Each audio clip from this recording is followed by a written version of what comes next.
All right.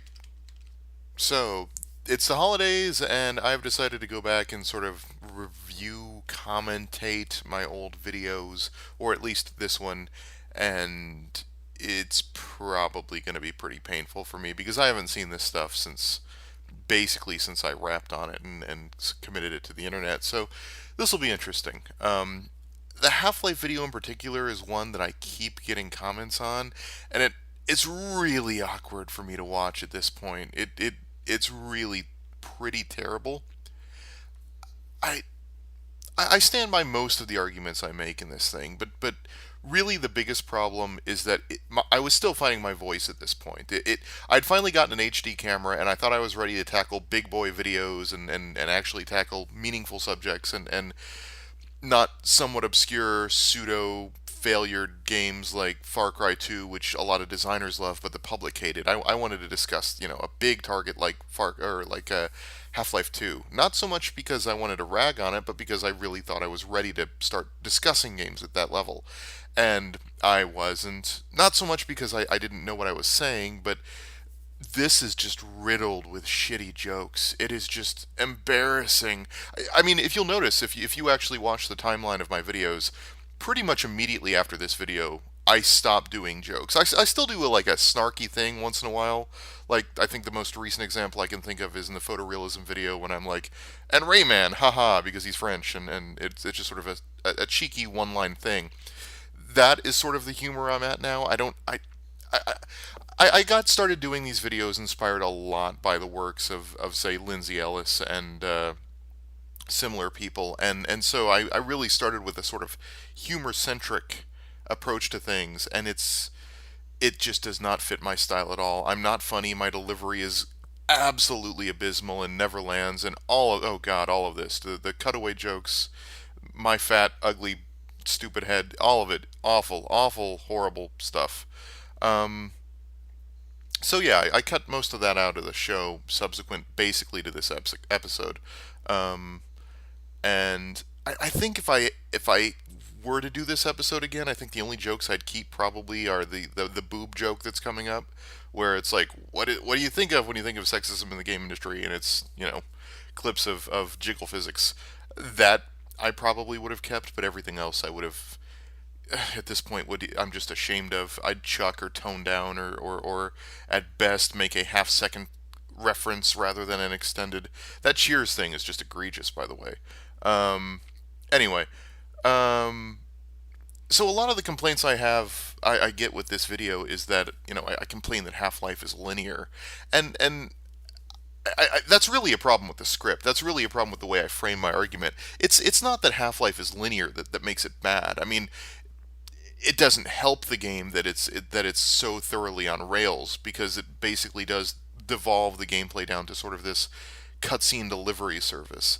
But what I really meant by that, and I wrote about a blog post about this, you can see it on my blog, but what I really meant is that the linearity and the constantly switching up of game mechanics, if I'm being super harsh on the game, it sort of feels like um, the linearity and the random switching of mechanics, if I'm being harsh on the game, feels like it is funneling you down a series of arbitrary things to keep you interested every 2 hours. That's when I'm being. Oh god, this joke is horrible. It goes on for far too long.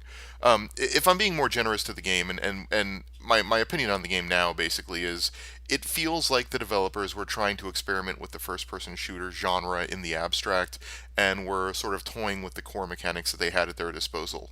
What could you do from a first-person perspective with walking around and shooting things, and occasionally interacting with a vehicle or a scripted event? And that's really where I think the game lies. I think it's somewhere in between the two. It's somewhere in between trying to keep you interested and trying to deliver content, and also the developers just saying, what can we do? And it's one of the reasons I still think that we haven't seen a Half-Life 3 is not so much that this scene probably would have made it if I did this thing again. I think this is somewhat relevant, although I would have used my own footage. This is back when I was taking footage from other people. It's this is terrible. But yeah, I think that yeah, I think that if you really do have all these different mechanics, you lack an identity. Like Half-Life has no singular mechanical identity. At best, it maybe has the gravity gun, and even that at this point, in an era of havoc physics being applied pretty much uniformly, you don't really have even that to go on. I think most games have the ability to pick up and manipulate physics objects these days. Um, Maybe not to the degree that the gravity gun did. You can't pick up giant boulders, but or shoot cars to move them slightly. But aside from that, the game really does have, it has vehicle segments, it has shooting segments. Like if I said Serious Sam, if I said I'm going to make a game like Serious Sam, you know what that means. I'm making a game like Serious Sam. I'm making a game that is basically a modern Doom where you run around and shoot hordes of enemies. If I said I'm making, I don't know, a sequel to Super Meat Boy, or if I'm making a Deus Ex System Shock game. These are games that have sort of a systemic identity. Half-Life really lacks that. It bounces back and forth between all these different systems, and as a result, really doesn't have one to call its own. And I think that's really the sort of the root of what I was complaining about with a lot of the linearity complaints are that it's not so much that you move from plot point A to plot point B, it's that you move from plot point A to plot point B, and along the way you do random gameplay that isn't really identifiable to the Half-Life brand or to the Half-Life franchise or to really distinguish itself in any capacity. It's stuff you've done elsewhere, and arguably stuff you've done elsewhere better. Vehicle combat or shooting. Not to say that any of it is weak, it's all really strongly implemented. And the boobies again, I'm still amazed the number of comments I get from the jokes. The cutaway jokes to me have gone pretty much by the wayside for a number of reasons. One, it was I don't really have a proper set. It's a corner of a room, and it just feels cheap and tacky. And honestly, it's distracting. I again, I sort of started with a lot of what Lindsay Ellis did, but she is far more funny and talented than I could ever be, and also um, she actually has good equipment, especially with sound.